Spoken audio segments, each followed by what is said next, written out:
اگر امروز آخران روز زندگی شما می بود چه چیزها را به عمل می رسانید؟ چه چیزها را پیشه می کردید؟ چه کارها را به انجام می رسانید؟ یگان کار نمی کردم. حد زدیم که رحمانوف از مرد. رحمانوف اگر مرد حرج و مرج خیلی زیاد می شود. شما تاجیکستان را بدون عائله رحمانوف چی طور می بینید؟ اینا بگذاریم که عائله رحمانوف نیست، اینا بگذاریم که حکومت از بین رفت، اولین حرکت شما چی خواهد بود؟ چی حرکتی؟ چی کار شما میکنین؟ همچون مخالفینی که مثلا دعوا دارین که شما میخواین حکومت رو به دست بگیرین. تاجیکستان بدون عائله رحمانوف وقت تصور کردی فکر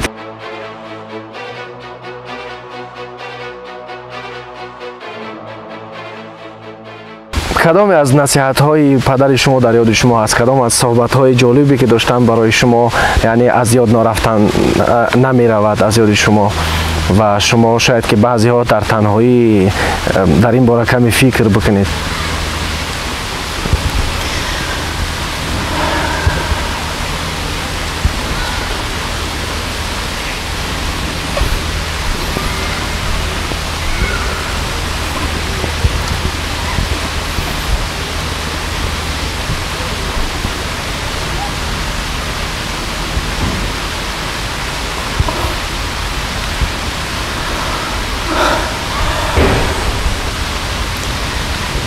واقعا پدرم برای من همه چیز بود.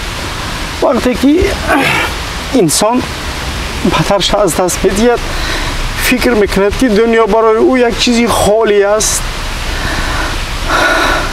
و این یک چیزی است که انسان تنها پس از دست دادن پدر اون احساس می‌تواند کرده.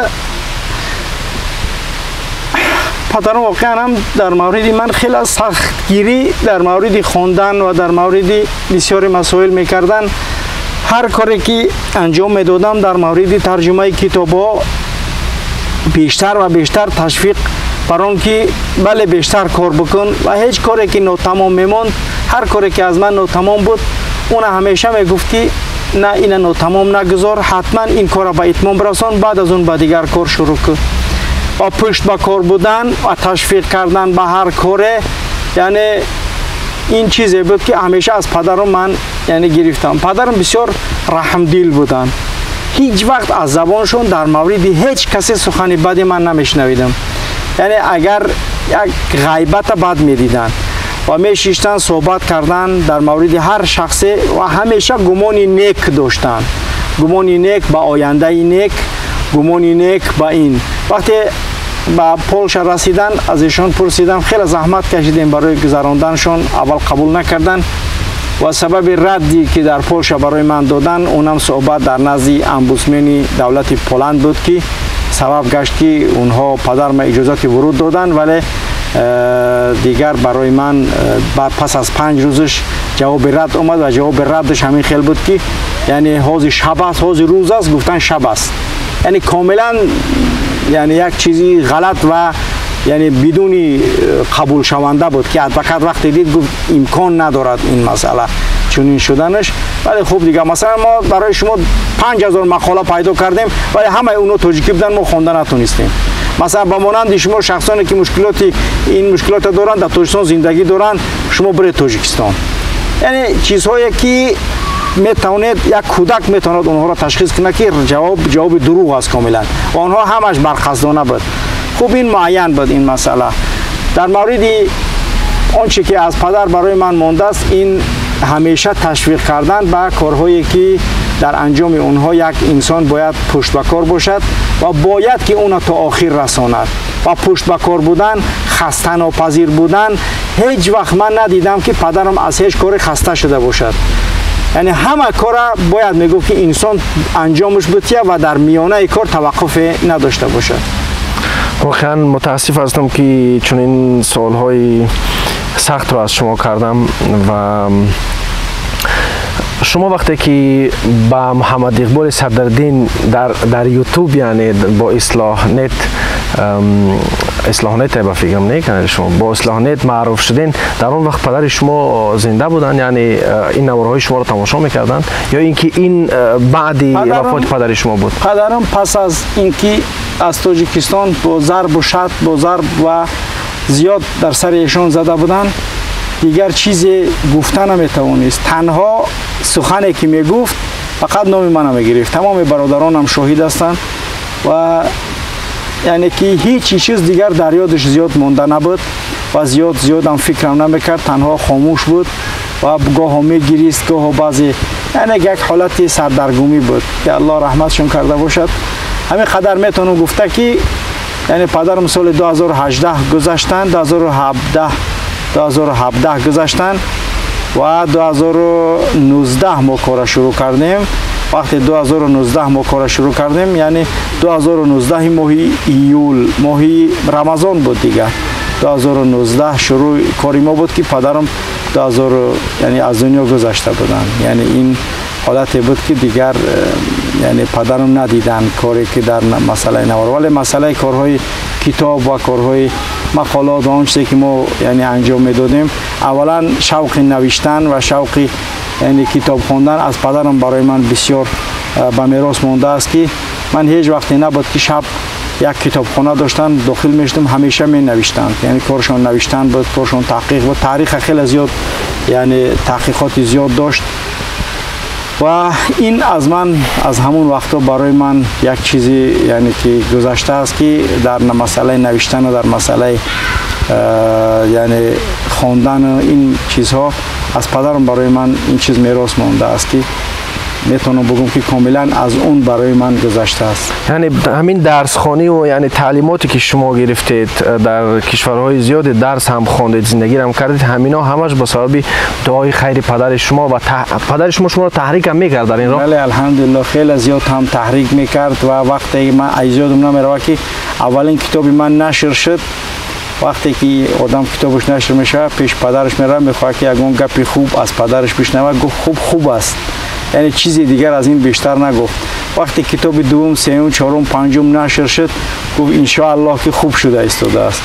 وقتی کتاب چیلم بود یا که از چیل گذشته بود گفتم حالا هم خوب است. گفت که من دیگه چی بگم، میخوای که مثلی یعنی که چی ترا تعریفت کنم، یعنی خوب کار کرده است ان شاء الله نتیجهش خواهید دید.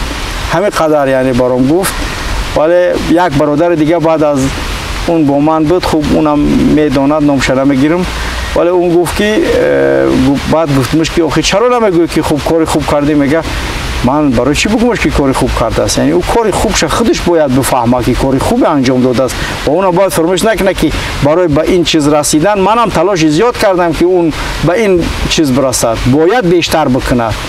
بعد آخر بود که دیگر میگفت الحمدلله بچم از من هیچ وقت چی نشد، من همیشه میخواستم که تو بیشتر باز هم کار کنی، نه اینکه در این 30-40 کتاب یا که ترجمه هایی که انجام شده است، این کتاب هایی که نشر شده است، یعنی تو با همین فکر کنی که خلاص با یعنی که قله رسیده ولی با قله رسیدن خیلی دور است، باید که کوشش کنی، باید که در یعنی که انجام دادن این مسائل بیشتر تلاش ورزی. خوب میگذاریم به قسم دیگر سوال هایی که هر روزه در این باره صحبت می شود. بعضی نفرها به این تهدید هایی که به شما می شوند باور دارند، بعضی ها میگویند که اینها یعنی دروغ بیش نیستند، تنها نفرها میخواهند که خود مثلا در پیش مردم خیلی مهم نشان بدهند. تا چی درجه همین تهدیدهایی که از طرف حکومت به شما میشود و چونی که ما در یک نواری تماشا کردیم آنها وقت هم ماندن که در تا 15 سپتامبر شما را به قتل برسانند، تا چی درجه همین چیزها حقیقت داره؟ من همچون دیگر نفرها میخواستم بدانم. خب این هیچ وقت فراموش نکنید که ما را این تهدیدها هرگز از مدار و از فعالیت و از مبارزه و استقامت بر علیه این رژیم در کنار و در حاشیه نگذاشته است. تهدیدهایی که اینها میکنند برای من اصلا یگان نمود خیلی اهمیت ندارد و تا امروز هیچ اهمیت هم ندادم. البته مقامات امنیتی کشوری که من قرار دارم در این مسئله خودشان کار میکنند، اونها خودشان یعنی که بعضی تکاپوهای انجام داده ایستادن، میدانند اطراف چه خیلی نگاه میکنند کی میآید. خب خودتون دیدید که در آمدن با شما چیکار کردن، یعنی یک چیزی که خودتون شاهد بودید و دیدید که چگونه میپرسند و چگونه تمام اون چیزایی که بود یعنی که زیر نظارت گذشت و یک چیزی معمولی است برای این مردم. و خوب دیگر به همین مسئله وقتی که من اهمیت بیشتر اونها فکر میکنن که تاجیکستان همین روز برای من چند نفر زنگ زد الحمدلله زنده هستی، در ما اعلان کردن شما را کشتن. گفتم ما ان شاء الله که زنده هستیم و با کارمون ادامه داده ایستادیم. و در این مسئله من اصلا یگان خیلی یعنی هیچ چیزی گفتنی هم نیستم و اونها اگر کاری کنند و هدف ما شهادت است و چی نام بالای از شهادت در دنیا وجود دارد که این الحمدلله در راه مقدس خارج شدیم و برای ملت و وطن و دین و فرهنگ و آیینمون ما را به شهادت رساندن. عجب یعنی چیزی که اون یک چیزی توصیف نشونده است. شخص مرد باید از مرگ بترسد، هرگز مرد از مرگ نمیترسد. با اون مرگی که شرافتمندانه است، مرگ شرافتمندانه بهتر است از اون مرگی که بالای جایگاه یا در داخل زندان رحمانوف یا در زیر شکنجه رحمانوف یا در زیر اون تحقیرهایی که بالای یک انسان میکنند. پس مرگی با شرافتمندانه هزارها بار یعنی درجات اون بالاتر است از اون مرگی به عزت و مرگی یعنی خار و ذلیلانه. از اطلاع فدرالی است، البته هم از طرف آلمان و هم از طرف اروپا و اینها هر کاری که انجام میتیند باید بدانند که گوری خودشون میکنند و برای من یگان مشکل وجود ندارد.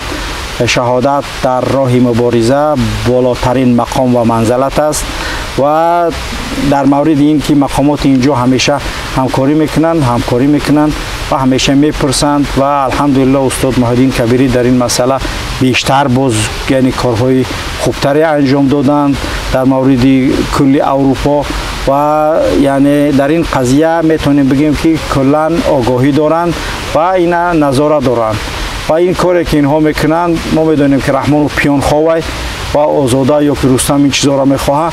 این کارهایی که شما انجام میتید با مرگ من اگر من بدانم که با مانند سعید ابن جبیر گفت ای الله من آخران فردی بگردان که از دست این حجاج ظالم کشته میشم، اگر منم کشته شوم ای الله آخران فردی این ملت باشم که از دست این ظالمان کشته شم و ملت من به آزادی و به رفاهیت برسد. خوب این مسائل امنیتی است که همیشه اینها یعنی این کار انجام دادن و تا امروز انجام داده ایستادن. اگر امروز آخران روز زندگی شما بود چه چیزها را به عمل میرسانید؟ چه چیزها را پیشه میکردید؟ چه کارها را به انجام میرسانید؟ یگان کار نمیکردم عادی، یعنی من کاری نیست که انجامش نداده باشم. یعنی من آماده شهادت هستم.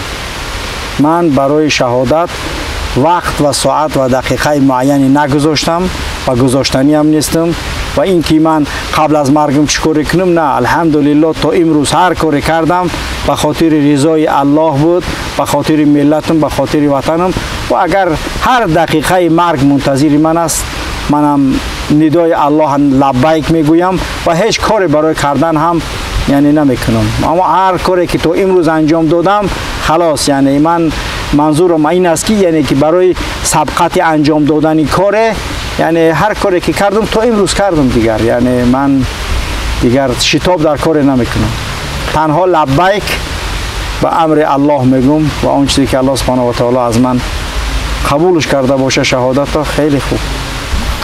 محمد اقبال، شما احساس میکنید که کمی هم باشد مخالفین به شما بدبینی دارند؟ از چی؟ به خاطر چی باشد؟ مثلا کدام مخالف؟ خب من نمیخوام که نامی و مخالفه بگم، من همچنین یک نفری هستم که از مردم، از نفرایی که مردم میشناسن اینترویو میگیرم و سوالا رو مطرح میکنم، سوالایی که به من رسیدن یعنی جوابش میخوام که من با یگان مخالف بدبینی ندارم. من هیچ مخالفی برادران مخالفی یعنی که در مبارزه با رژیم رحمانوف هستند و الحمدلله با هیچ کسی مخالفت ندارم. مخالفت فکری با بعضی عملها داریم که البته اون در هر یک خاندان وجود دارد این مسئله، ولی مخالفتی که با یک شخصیت داشته باشم اون مخالف باشد ندارم چنین چیزی، جز از افراد معینی که با نام مخالفین معروف هستند و نامشون هم نمیخوام بگیرم و همونها که اونها فرصت طلب و جاه طلب و کارشون تنها حسد و حسادت است و به همون خاطر یعنی من با چی خاطر با شما حسد دارن؟ یعنی چی چیزی فرقیت میدهد شما را از دیگران که مخصوصا با شما شاید حسد داشته باشند؟ به خاطر چی؟ من این نمیدونم، از اونو باید بپرسی که با من چرا حسد. من با کسی حسد ندارم، والله قسم کسی حسد ندارم و از کسی را بدبینی ندارم. بد دیدن من به خاطر الله است، دوست داشتن من به خاطر الله است و در مبارزه دوست داشتنم به خاطر وطن و ملتم است و بد دیدنم به خاطر وطن و ملتم است. این چارچوبه مبارزه که هست، من با هیچ برادر مخالف بدبینی نکردم و بدبینی نداریم. اگر اختلاف نظر در یک مسئله باشد، اون بار دیگر میگم که اختلاف نظر میان پدر و پسر، میان زن و شوهر، میان یعنی برادر و برادر وجود دارد. اختلاف نظر را این نمیتوانه من یعنی یگان حسادت یا یگان بدبینی بگیم. مثلا یک برادر است که یک روش میپذیرد ولی اون روش مبارزه برای من پسند نیست، میگم این روش برای من پسند نیست و برای اون پسند است. این چیزها وجود داشته هست. ولی در مورد این که من با کسی حسادت ورزم، نه والله، من با کسی، چون من میدونم که حسد میخورد حسنات با ماننده که آتش میخورد چی را، یعنی هزمه. به همون خاطر من حسنات ما هرگز با حسادت از بین نمیبرم. هرگز عملهای صالح انجام دادم با حسد ورزیدن با یک مخالف، چرا فلانی را این خلاص، چرا اون این خلاص، برای من اگه اهمیت ندارد این مسئله. اگر وقتی من حسد خوردم، پس حسنات من به مانند همون آتشی که هزمه میخورد همچنان کم میشود. مگر این مسئله است که من حسد به یک برادر مخالف برم تو این که حسنات من کم شود؟ نه هرگز. من حسنات برای صدقه ندارم، حسناتم تنها برای خودم است که الله از من اونها را قبول کرده باشه. شما تا چقدر شناسایی داشتید با عمر علی قواتوف؟ میتوانید در این باره کمی صحبت کنید؟ یعنی شناسایی شما با عمر علی، حاجی عمر علی قواتوف، خدا رحمتشون کنه. بله، من با حاجی عمر علی قواتوف از سال 2010 یک بار در هواپیما شدیم در سامان ایر و دوشنبه پرواز کردیم. تنها همین قدر میدونم. ولی در آغاز اون چی که من دیده که من دروغ نمیگم، اگر هر کسی که چیزی باشه رو نمیگم، برای من یک کمی دغل نمود، یک شخصی یعنی دغل گفتار برای من همین خیلی نمود حاجی عمر علی. اون چیزی هست همون من میگم. بفرمایید. بعد خوب دیگه رفتیم، دیگه ندیدیمش، تمام.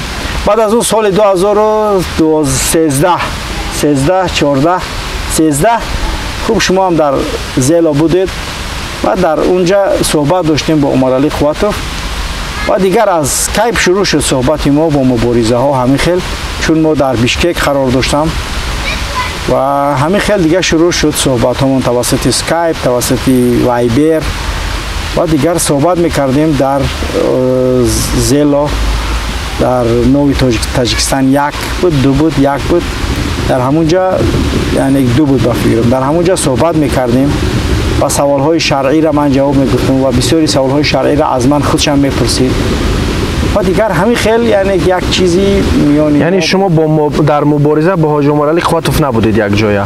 چون که احساس میشد شما با فکر من کمی هم یعنی همکاری با حاجی عمر علی قواتوف داشتین از اول، نه؟ یا از اول همکاری همین بود که میپرسید یگان چیز صحبت میکردیم همراهشون توسط اسکایپ، یعنی چیکار را انجام دادن لازم است، چی باید بکنیم، همین مسئله بود. و در مسائل دینی یعنی تنها سوال میکردن، میپرسیدن. در یعنی چند مجلس هاشون هم یعنی اشتراک کردم بودم، همین مسئله ها بود. یعنی این چیزی که من مثلا تا وقت شهادتشون همیشه صحبت میکردیم با ما. یعنی یک رابطه دوستی داشتیم؟ رابطه دوستی مبارزی داشتیم، یعنی مشورت گرفتن، صحبت کردن، سوال دادن، جواب گفتن، چی کار باید کرد، در قرقیزستان چی کار کرده میتونیم، در قزاقستان چی کار کرده میتونیم، تاجیکستان چگونه باید باشد، همین مسئله ها صحبت های یعنی ما همیشه میکردیم. با من در بیشکک بودم و اون در ترکیه بودم، همین خیلی صحبت ها بود. با فکر شما به خاطر چی رحمانوف عزت امان را خیلی زیاد در مسکو گذاشت و به تاجیکستان نبرد؟ یعنی سالهای قبل از سال 2013 تا سال 2020-21 یعنی همین شرایط بردن او شخص داشتن، اما چرا همین 2021 در همین وقتی که مثلا عزت امان هم مثلا در بازدید حکومت رحمانوف گپ میزد، بعضی وقتا یعنی طرفداری میکرد. چی فایده رحمانوف از بردن عزت امانوف دید؟ عزت امانوف چه اساسی درستش؟ عزت امان فایده یگان یا اینکه همون وظیفه‌ای که عزت امان از طرف حکومت داشت همون وظیفه را اجرا کرد و دیگه برای حکومت در کار نشد. برادر گرامی، ما در این مسئله این چنین چیزی گفتنی نیستیم. برادر عزت امان یکی از حامیای مهاجران بود و خدمت‌های شایانی برای مردم مهاجر در روسیه انجام داده است و باید ملت تاجیک و خاصتا مهاجران قدردان باشند از عزت امان، برای که خیلی خدمت‌های بزرگ برای مردم مهاجر کرده است و فعلا مردم به صاحبشون احساس کرده هستند. در مورد این که عزت امان یگان پروژه باشد من چنین فکری ندارم. البته همین قدر میتونم گفته که من البته اگر شما گوش کرده باشید برنامه منبر مهاجر ماه دکبر آغاز ماه ینور گفته بودم که تا ماه مارت اینها کوشش میکنند که افرادی مشهور و معروفی که در روسیه هستند اونها را بازداشت و استرداد کنند و با جای اونها افراد را گذارند که اونها یعنی که مثل خودشون هر امری که از طرف تاجیکستان شود مقامات اون انجام بدهند. و این چنین در این مسئله خودتون شاهد هستید که گانس از یعنی که روسیه بردن از ثمره و در برابر او ده ها نفر دیگر را گرفتن رفتن و صدها نفر دیگر یعنی که همین خیل کردن، ده ها نفر معروف و صدها نفر نیمکل معروفی در آینده معروف شونده یعنی گرفتن بردنشون. میدونیم که رحمانوف هر نفری که 4 نفر اونا از پشتش باشه رحمانوف با مخالف او است. اما خاطر هیچ وقت شما فکر نداشته باشید که روسیه جای امن است و برای هیچ شخصی که مسائل سیاسی کار میکند جای امن نیست و هیچ وقت شخصایی که در روسیه هستید با چهره صحبت نکنید. اگر از روسیه خارج شدید بعد از اون صحبت کنید اون کار شماست، ولی یعنی این مسئله خیلی خطرناک است. باید اینا بفهمند که خوب بیشکک دیدید که عسکر کیف داد رفت. همین خیلی روسیه تا امروز با یگان نفری که بوده است تا آخر یعنی که وفادار موندگی نیست، وفادار باقی نمانده است. بله. مسئله خوب مسکو را میگذاریم کمی کنار. میخوام این سوال کمک باران شروع کرده است اما ما انشالله صحبت میکنیم چون ما واقعا مبارز هستیم، از این باران ها نمیترسیم. بگذار که ببارد و ما دهن نو هوشتگی انشالله گپ دوام میتیم. مسئله میگذاریم با مسئله آینده تاجیکستان. شما تاجیکستان را بدون عائله رحمانوف چطور میبینید؟ اینا بگذاریم که عائله رحمانوف نیست، اینا بگذاریم که حکومت از بین رفت، اولین حرکت شما چی خواهد بود؟ چی حرکتی چی کار شما میکنین؟ همچون مخالفینی که مثلا دعوا دارین که شما میخواین حکومت رو به دست بگیرین. تاجیکستان بدون عائله رحمانوف وقت تصور کردی فکر که آباد شد. سخن من نمیای. همین رحمانوف یک در بدن یک حیوان یک کنه خون میمکه، اما وقتی که همو کنه را گرفتی همو گاوه همو حیوان جان میگیره. همین ملت در بدنش همین عائله به مانند کنه خون این ملت مکیده است. همین کنه را از همین ملت دور کردیم، همین ملت خودش همش پیدا میشه و میره. این کوتاه ما این میکنیم ما آن میکنیم، نه همین کنه را همین کنه را از بدن همین ملت کندیم گرفتیم، این ملت خلاص دیگه مهاجرش آرام میشوه. چون دولت ملی بیاید میتونه صحبت کنه با طرف مقامات روسیه، زندانی های سیاسی بیگناه از زندان آزاد میشوند، مردم آزاد میشوند، وسایل اخبار عامه آزاد میشوه، تاجر تاجیک به وطن برمیگرده، تاجر خارجی میتونه بیا سرمایه گذاری کنه برای مثلا چند جای کاری چقدر لگاد یا این که چقدر برای اون اولویت ها داده شود، هزارها کارها کرده میشود. ولی تمام این مسئله میرسد دست عائله رحمانوف. آخرش زویر است، آخرش تخمینه است، آخرش جمالدین نورعلیف است، آخرش آزاده است، آخرش بک صبور است، آخرش رمز است، آخرش این چی است؟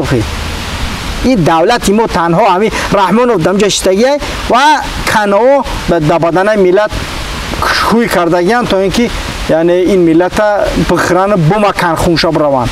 وقتی میگه ما میخوایم از این کنه ها خلاص شیم، ما میگن نه این کنه های پیشوی ملتن، باید پیشوی ملت با کنه هاش این ملت شکار کنه و خونش با مکه بخره.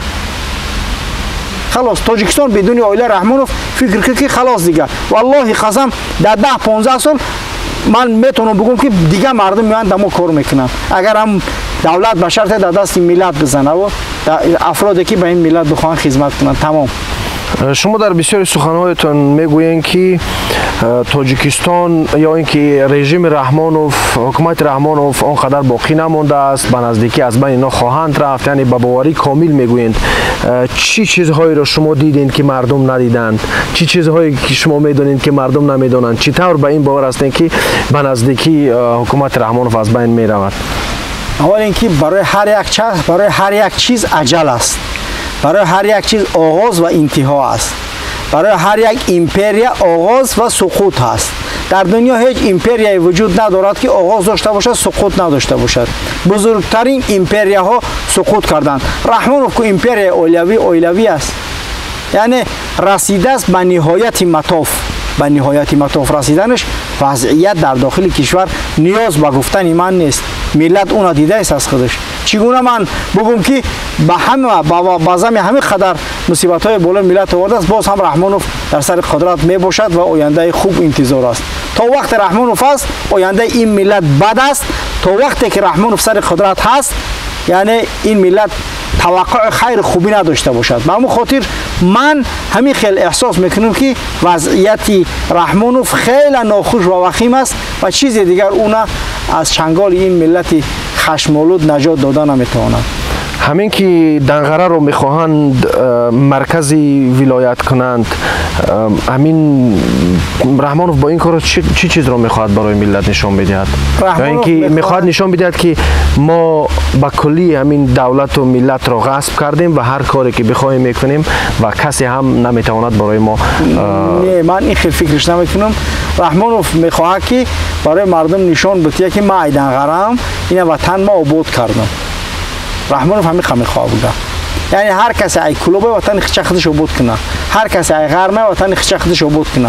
ما دنغره‌ام این وطن ما آباد کردم. این وطن ما یعنی یه رایون بود نوحیه‌اش میکنم. حتی گپ پایتخت شدن هم است. البته این چیزی امکان ندارد. اگر امکان داشته باشه چی؟ آخه دنغره موقعیت پایتختی ندارد. نه، اگر رفت تو رحمانوف خواست که دنغره رو پایتخت تاجیکستان کند. خوبی رحمانوف است امکان دارد هر کاری بکند، ولی اینا من بعید میدونم که این کار بشود و دنغره باید نامش عوض شود به نام سامان. این مسئله را قبل از این که اینها 2 سال پس این گپ بگن، من 2 سال پیش در این مورد نوشته بودم از صحبت خصوصی که در داخل جلسه حکومت بود. از اون یک خبر نشر کرده بودم که دنغره باید استاتوس ولایت بگیرد.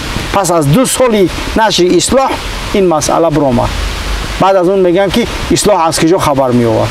این چیزی که 2 سال قبل بود، من والله علم 1.5 سال قبل بود که در مسئله دنغره نوشته بودم، از 1.5 سال بیشتر. یعنی همین مسئله دنغره نوشته بودم. از جلسه خودی حکومت گرفته بودیم که باید دنغره استاتوس ولایت بگیرد و تمام مردم بردن به اونجا و کار فرمودن آزاده و تمام یعنی افرادی که هستند تاجرها در اونجا باید کاری انجام بدن و این معلومات ما رسونده بودیم به مردم که دنغره باید استاتوس ولایت بگیرد. اما خاطر این چیزی جدید نیست. یعنی پیام رحمانوف از ولایت کردن دنغره این است که من از دنغره هستم، دنغره رو آباد میکنم، تو از طویلره هستی، تو از مسچا هستی، تو از غرم هستی، تو از وخیا هستی، از کجایی که هستی نیستی باید که خودت جایگاه یا اینکه مکانی که تولد شده آباد کنی. یعنی من با شما دیگه کار ندارم. بله همین است. من همین خیلی میفهممش. برای چی؟ برای اینکه من هیچ وقت تهمت در هیچ کار دوست نمیدارم و هیچ کس هم تهمت نمیکنم و برای اینکه نمیخوام تهمت شوم. وقتی که تهمت کردی تهمت میشه و الحمدلله تا امروز کسی رو تهمت نکردم. اگر کاری خیر خوبه از رحمان رو دیده باشم میگم که دیدم، این کارش کردن نمیتونم، چون مرد همون با نمون است که هر کاری خیر دید میگم من دیدم این کارش خوب است. مثلا این همین مسئله کار دنغره را من یگان کاری بعدش نمیدونم، بکند مرحمت، یگان پرابلم نیست، یک گوشه وطن من آباد میشود. ولی این که رحمانوف دولت در دستش مجبور میکنه نوحیه را راست میکنه، انا این است مصیبت.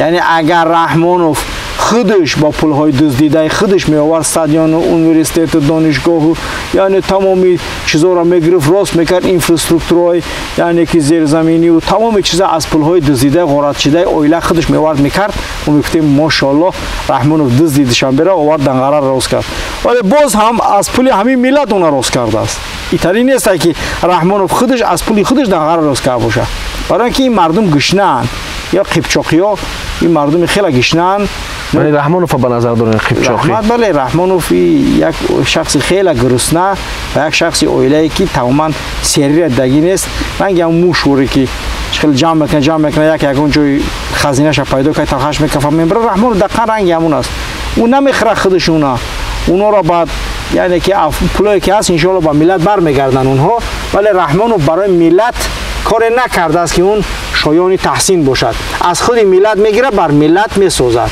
یعنی منوچهر کوهستانی تاجر هستی تو باید یک مکتب بسازی فلانی تو تاجر هستی باید یک استادیوم بسازی تو فلانی هستی باید یک راه بسازی یعنی خیلی نیست که از پولهای آفشوری مثلا جمع کرده جمالدین و اولاد و داماد همه را جمع کنه بگه هر یک کدوم 100 میلیونی پرتوی تو دنگره بسازیم ما میگفتیم که ماشاءالله در $1 میلیارد یک دنگره زیبایی ساختن که با پایتخت جوابگو است و همه مردم باید بروند در دنگره زندگی کنند یا دنگره پایتخت تاجیکستان یگان مشکل نبود چطوری که آستانه را مثلا نورسلطان نظربایف کرد تشکیل یعنی که یک پایتخت جدید از سر ساخت یعنی یگان کاری مشکل نیست مخالفت به این نداریم ولی از در طول تاریخ مثلا شما مخالفت با ساختن و آباد کردن یک گوشه کشور ندارین من یعنی مخالفت ندارم ولی مخالفت به این هستم که مردم مجبور بکنه تو اینکه بسازن خودشون اگر رحمانوف از اون پولهای دزدیده خودش میکرد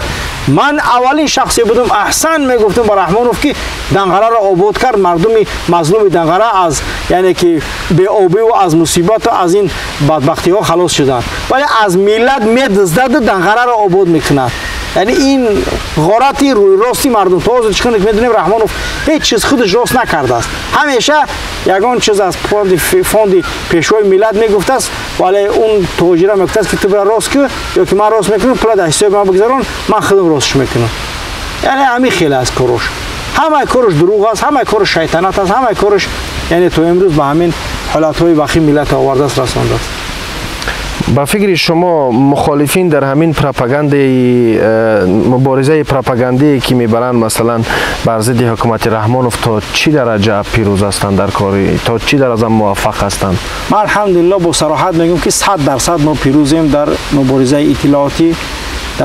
اطلاعاتی برادران گروه 24 و همه مخالفان پیمان ملی یعنی خیلی موفق هستیم و اینا با صراحت میگم که در مقابل تمام اون تلویزیون و رادیو و رسانه و وسایل اخبار عامه و اونقدر فرمای جواب و فرمای کلان شاهدار و دیگه بزغالا در مقابل او خچز این مخالفا با رسانه هایی که دارن در مبارزه اطلاعاتی واقعا هم ما پیروزتر هستیم و برای چی برای اینکه توجه ملت و مردم با ما بیشتر است چون ملت از رحمانوف و از وعده های دروغین او خسته شده هستند و با صراحت میگم که این دیگر یعنی که نهایتی رژیم خودکامه خوب رفت رحمانوف یعنی خود را همچون پیشوای ملت که اعلان کرد پیشوای ملت بماند و رستم را رئیس جمهور کند در این حالت عکس العملی مخالفین چی خواهد بود یعنی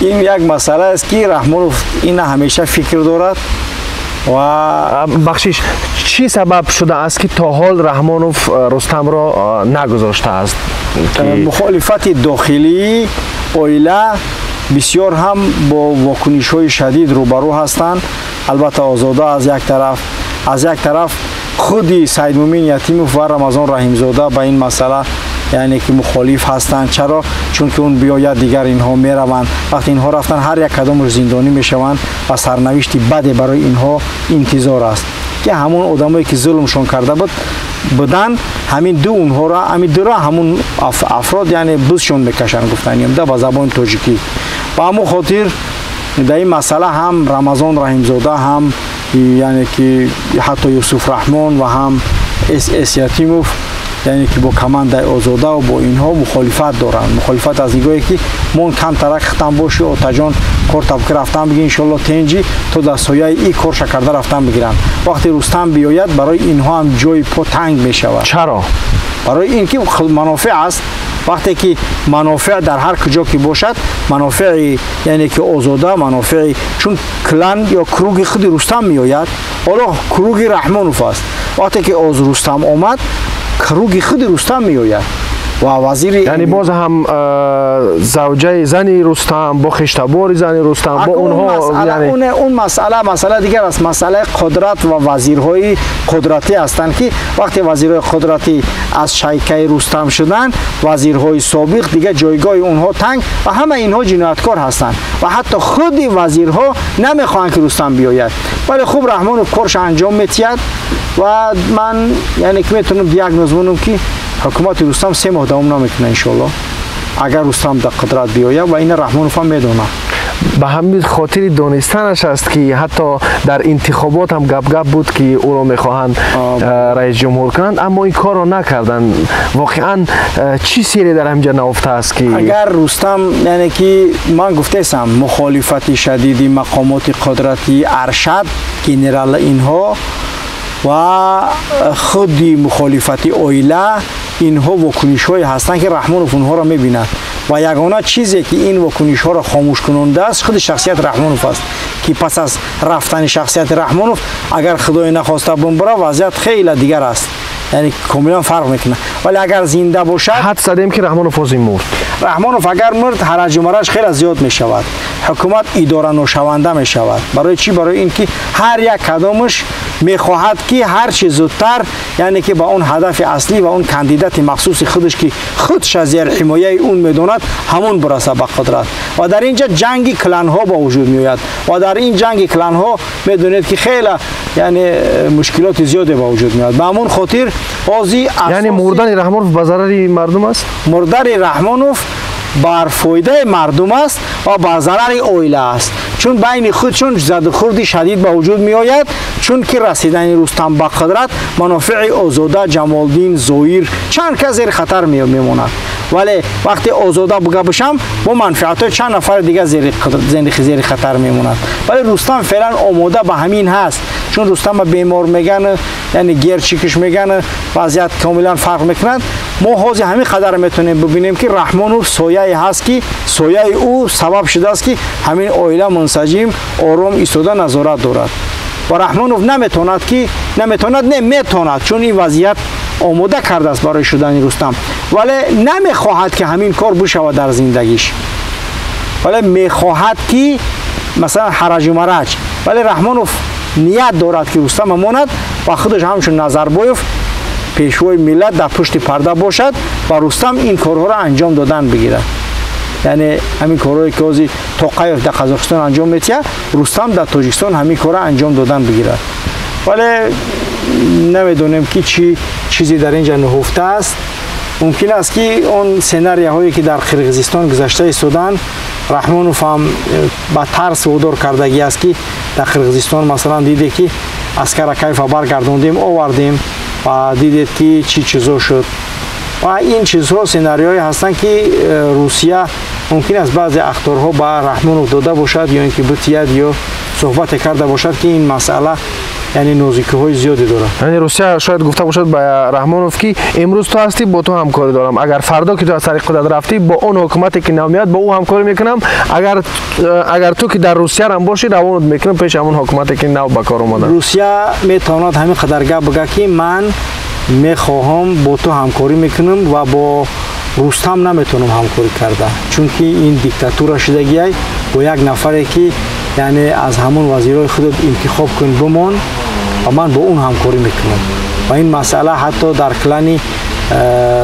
خوجندی ها یا سروزیر حتی صحبت و گفتگوها بود که خودت پیشوای ملت و سروزیر تا بمان یعنی پرزیدنت و اینجا کار خوبی می شود و رستم باشه در همون رئیسی شورای عالی ولی مثل که رحمانوف این را قبول نکرده است و میداند که خب اگر این بشود دیگه یکون کس به یا رحم نمیخواد یعنی کدام قدرت گرفت یگان کس به اولای رحمانوف رحم نمیخوره. برای منظور من از مخالفانی از همون داخل بودگی ها حتی می عبیدالله فهمونه ورک در 15 منوت یگان نفر اولای رحمانوف چخت نمیبینید یگان جو.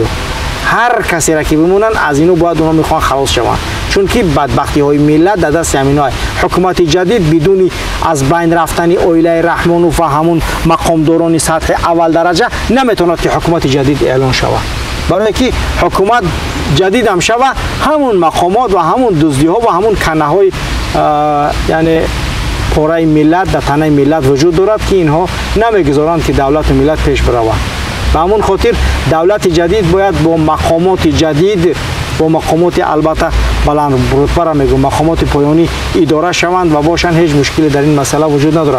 ولی مقامات کلیدی و مقامات اداره کننده حتما باید افراد جدید و دست و دل صاف باید یعنی یک سر کار بیاید. خب میگذاریم کمی به سیاست جهانی و درباره همسایه کشورها. همین آمدن طالب ها و پیروز شدن آنها و غصب کردن 90% افغانستان از طرف طالبا چی خوبی و چی بدی به کشور ما دارد؟ من راستیش یگان خیلی در این مسئله چیزی گفتن نمیتونم. برای چی؟ برای اینکه حالا هم وقت است و اینجا بازی های بزرگی یعنی سیاسی گیوپولیتیکی سیاسی است و در اینجا هر سخن گفتن امکان اشتباه وجود دارد. چرا؟ چون امریکا کاملا از افغانستان برآمد و در اینجا داخل شد روسیه دوباره که با روسیه داخل شد و این یعنی میتواند که کار به درازا بکشد، چنانه که طالبان از اداره امریکا هم خارج شده بودند و امکانی از اداره روسیه هم خارج شدن هم وجود دارد. یعنی همین ناباوری روسیه که ارمیای خود آورده است به ارزهای تاجیکستان از همین است که به همین باور هستند که شاید که طالب ها از کنترل روسیه را بیرون شوند.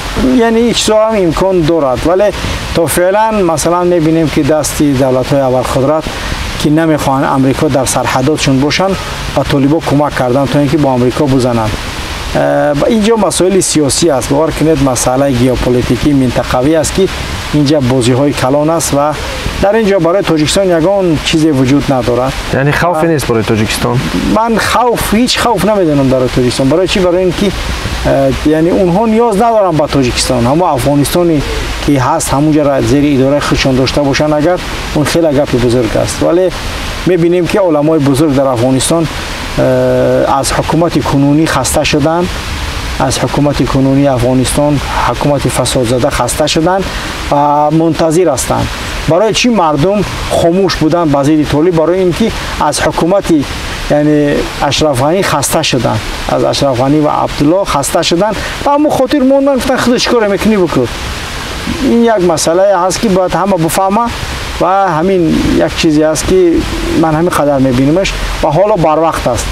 وقتی که چون حادثه ها هر دم به دم تغییر میخورند و وضعیت هم دم به دم تغییر میخورد، چون در جنوب غرب کشور میبینیم که یک موافقت بین اسماعیل خان و بین مردم هرات و بین طالبان با وجود آمده است که شما اینجا را گذارید روید دیگه جو، اگر هر گپی که شد شما مرا گرفته بعد از این نگاه فکر میکنیم، یعنی با ما کاردار نباشه.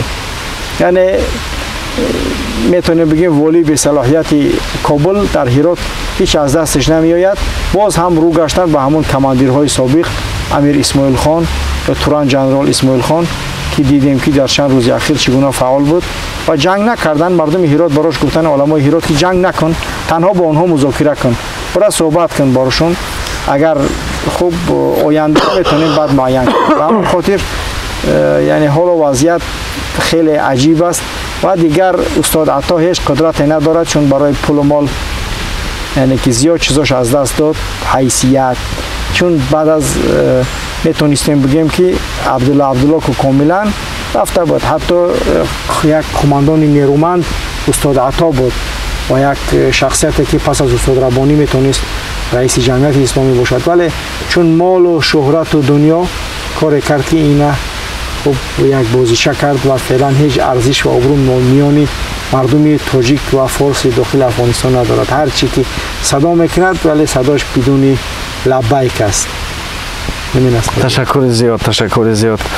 تشکر زیاد برادر محمد اقبال صدرالدین و تشکر از این مهمانداری‌هایی که شما واقعا همچون یک تاجیک نشان دادید و تشکر به همه برادرانی که واقعا خدمت کردند و ما را همچون مهمان پذیرفتند و واقعا این چیز باعث ستودنی است که ملت ما در هر کجایی که باشد همدیاری خود را تنها نمیگذارد.